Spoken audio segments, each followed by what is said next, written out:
hoje a gente vai fazer uma análise um pouco diferente. A gente vai mergulhar num conjunto de notas e receitas culinárias manuscritas que, olha, fazer umas promessas bem fora do comum, sabe? Ah, com certeza, não é só um passo a passo, né? Exato. Não é tipo assim, aqui estão as instruções para o jantar. O texto promete um prato que, nas palavras deles, faz silêncio na mesa. E promete um outro prato cujo cheiro abraça a casa. É muito descritivo. É quase poético, eu diria. Sim, sim. E a nossa missão hoje, para quem nos acompanha, é tentar desvendar como que um texto de cozinha que parece tão simples consegue usar essa linguagem, sabe, tão sensorial, tão emocional, para transformar o que seria uma refeição normal do dia a dia num ritual inesquecível. É que essas notas, elas quebram totalmente aquela frieza técnica que a gente está acostumado a ver em livro de receita, né? Uhum, sim. Lendo esse material, a sensação que eu tive foi de, tipo, encontrar uma espécie de mapa do tesouro mesmo. Nossa, essa analogia do mapa do tesouro é perfeita para o que a gente tem em mãos hoje. Pois é, porque os ingredientes lá, o sal, o alho, a farinha, eles funcionam só como coordenadas, sabe? O prêmio real é essa memória efetiva.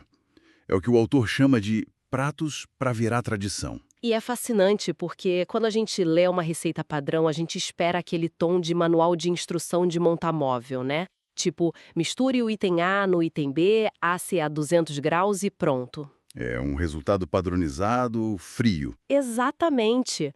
Mas o que a gente tem aqui quebra essa regra logo de cara porque insere a imperfeição humana, sabe?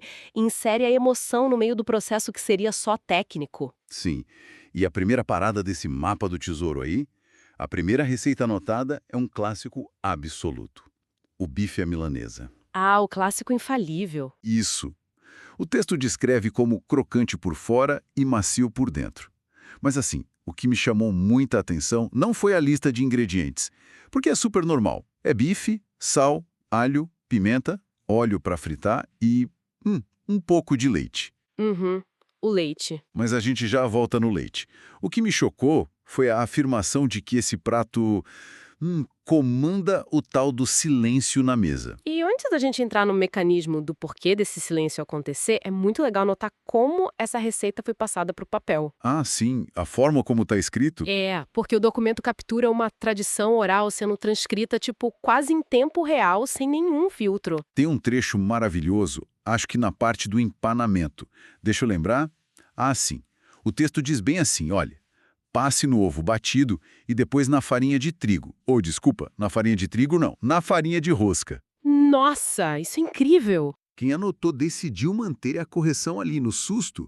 E quando a gente lê isso, dá uma sensação tão íntima, né? Parece que a gente está encostado na pia da cozinha, ouvindo, sei lá, uma avó ensinar a fazer o prato e pensando em voz alta. Exato, porque mostra que não é um documento editado bonitinho para ser publicado. É um registro cru. A pessoa erra, pede desculpa e continua. É muito real. Demais. Aproxima quem tá lendo daquela cozinha.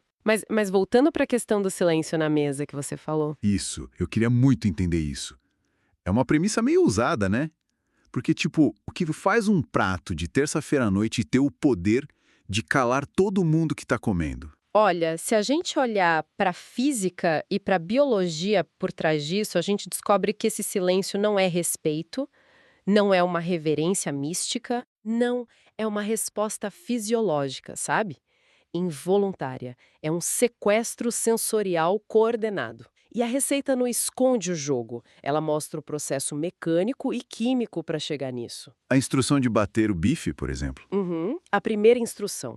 Bater a carne quebra as fibras mecanicamente. Mas aí entra aquele detalhe que você mencionou antes, a adição de um pouco de leite lá no tempero inicial, com o sal, o alho e a pimenta. Espera, pausa rápida aí.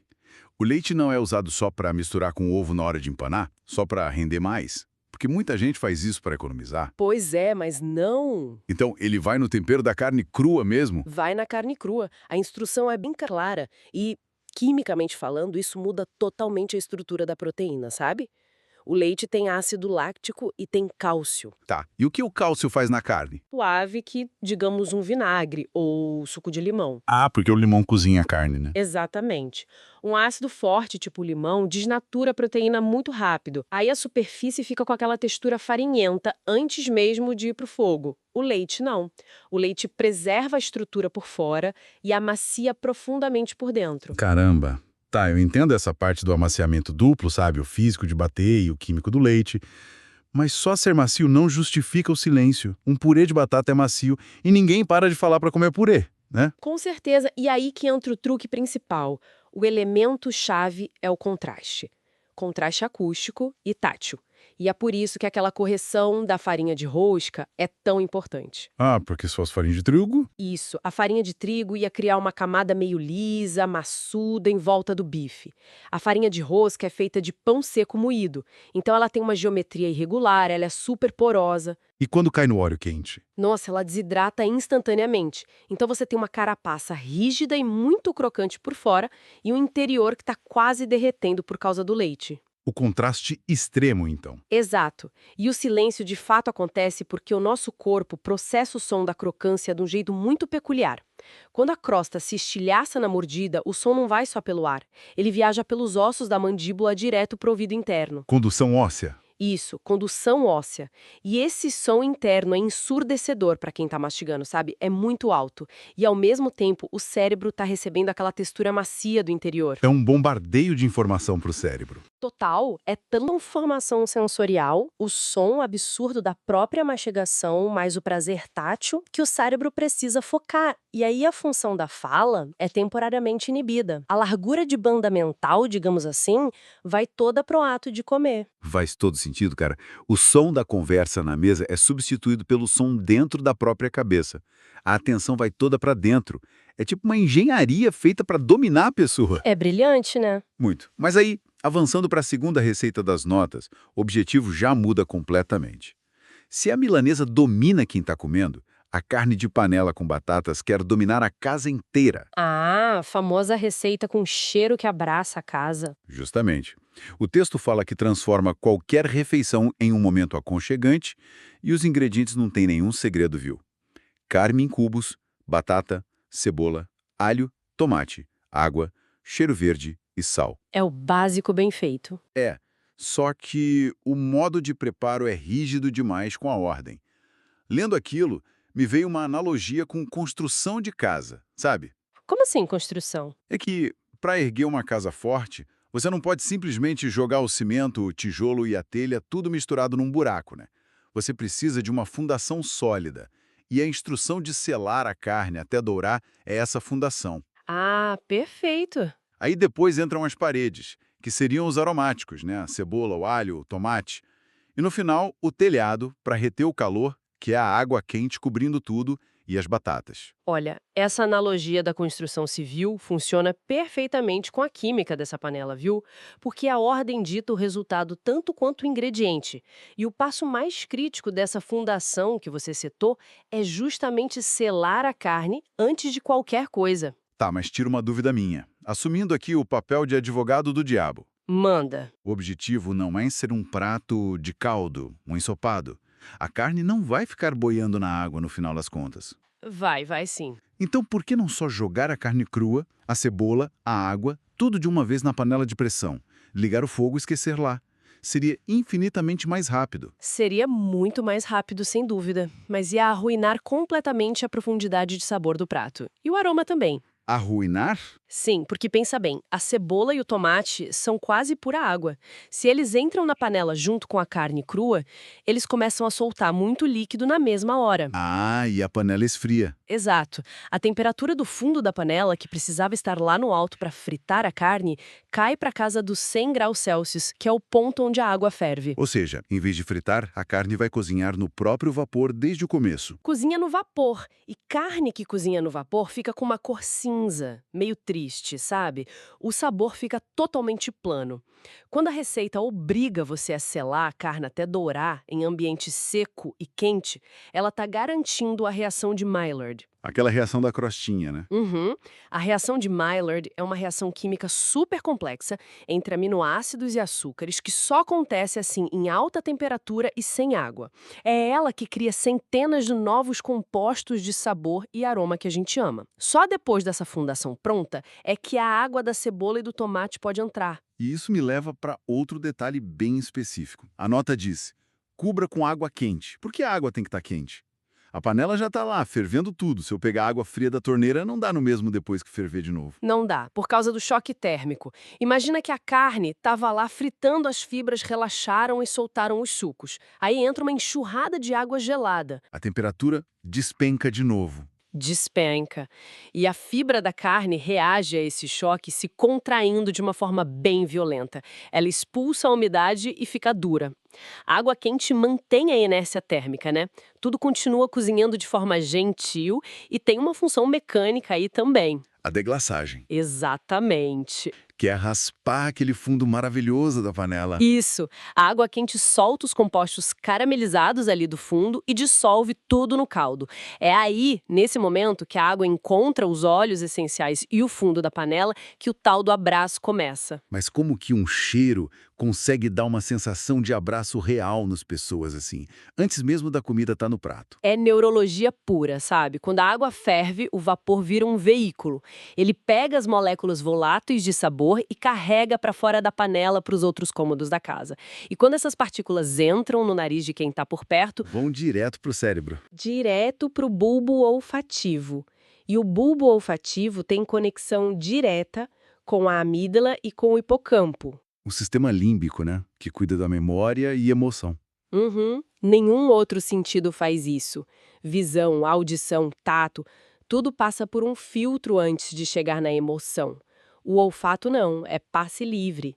Então o cheiro dispara aquele gatilho instantâneo de segurança, de nutrição, de casa. Cara, uma reação química ali no fogão alterando o humor da pessoa no sofá da sala. É confortar de fora para dentro, com uma arquitetura invisível na casa. É bonito demais isso. É fantástico. E bom, se a milanesa usa o som para focar a atenção e a carne usa o cheiro para criar o ambiente, a terceira receita me causou assim, um conflito enorme quando eu li. Ah, o tal do pão caseiro. Descrito como prático e surpreendente.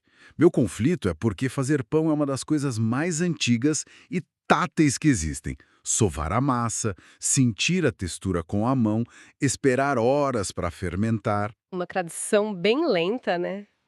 Mas a receita subverte tudo isso. Pede leite, ovo, óleo, açúcar, sal, fermento biológico e farinha. E a instrução é colocar quase tudo no liquidificador. É a tecnologia tomando o lugar do braço ali. Pois é. Usar as lâminas em altíssima velocidade para cortar caminho numa tradição milenar. E além dessa contradição de tentar criar tradição com praticidade moderna, as anotações estão cheias de umas expressões bem soltas. Conta pra gente. Tem uma pausa de quem está ditando, que fala fermento biológico, né? E logo depois, na hora de mandar despejar a mistura na bacia com a farinha, sai a seguinte pérola. Misture até dourar uma massa macia. Ah, eu ri tanto quando eu li isso. Misture até dourar uma massa macia.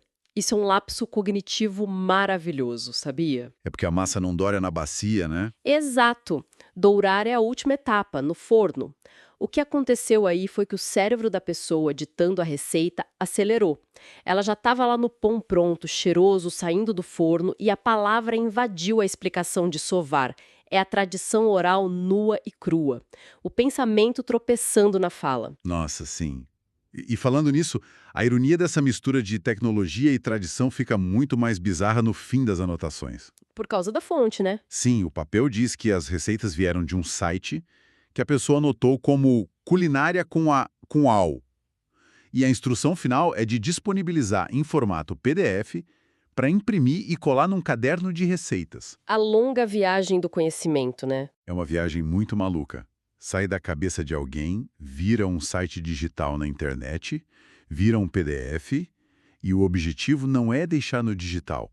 A instrução é forçar a receita de volta para o mundo físico, com tinta no papel. Parece contraintuitivo, né? Total. Se a ideia era ser prático usando o liquidificador, por que ter o trabalho analógico de imprimir, colar num caderno e tal? Por que não deixar no favorito do celular e pronto? Porque a praticidade do liquidificador resolve a pressa de comer no dia a dia. Mas não imprimir a receita resolve uma questão de longevidade cultural, sabe?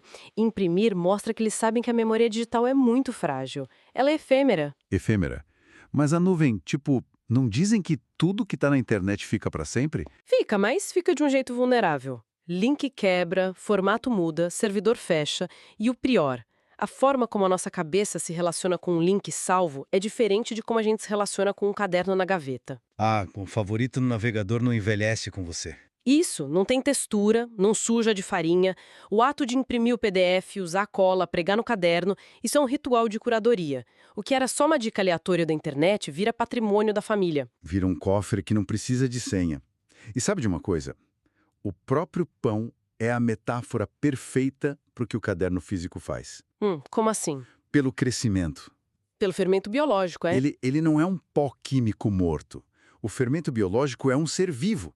Se você alimenta ele direitinho, ele consome o açúcar, solta o gás lá e multiplica. A massa cresce. A tradição familiar é a mesma mecânica. Ah, que paralelo interessante. A receita bruta é só o fermento inicial. O caderno físico, manchado de óleo com as anotações do tipo coloquei menos sal da última vez ou deixei 5 minutos a mais. Esse caderno é o ambiente para a cultura crescer. É onde ganha volume. Exato. O liquidificador mostra que não tem problema adaptar a ferramenta para sobreviver na modernidade. Mas o caderno garante que a alma daquele pão não se perca se o site um dia sumir, entendeu? Perfeito. É o ponto de equilíbrio de tudo que a gente está analisando hoje. É adaptar o método, sim, mas preservar a intenção de um jeito rigoroso. A genialidade dessas notas não é o ingrediente caro, é a intenção pura, sabe? A intenção de criar um momento. Isso, a intenção de entender como fazer uma crosta calar todo mundo na mesa. A intenção de fazer a panela exalar um aroma que acorre quem entra em casa. E a intenção de não deixar esse afeto sumir num link de internet. A intenção de ancorar tudo de volta no papel. A intenção é tudo ali. É transformar química em linguagem de afeto que dure. E o mais engraçado é que, mesmo com toda essa bagagem profunda que a gente achou, o documento em si é super atrapalhado, humano até o fim. A última frase da nota, né? Sim. A nota não acaba com uma frase de sabedoria gigante. O documento simplesmente fecha com um confuso. Cadê o som? Uai. É um encerramento caótico que lembra que a tradição é feita por gente de verdade, né? Gente que esquece de ligar o microfone, que erra a farinha. Exatamente. A humanidade sem filtro nenhum. E, bom, para amarrar toda a nossa conversa hoje, para quem está em casa, eu quero voltar naquele mapa do tesouro lá do início e propor um pensamento. Uma reflexão para levar adiante. Isso. A gente vive numa época de abundância maluca de vídeo, de receita. Tem milhões de tutoriais de 1 minuto nas redes. A gente salva dezenas de coisas e não faz quase nenhuma. É o excesso do digital que faz tudo parecer descartável. Justamente. O acesso é fácil, então não parece importante. E aí fica a pergunta para quem nos ouve. Nesse oceano infinito de opção, se você precisasse escolher uma única receita, aquela que conta a sua história e a história de quem senta à mesa com você, qual seria o prato que justificaria o esforço real, o trabalho de ligar a impressora, colar num papel e guardar num caderno só para garantir que ele chegue vivo na próxima geração? Fica aí a reflexão.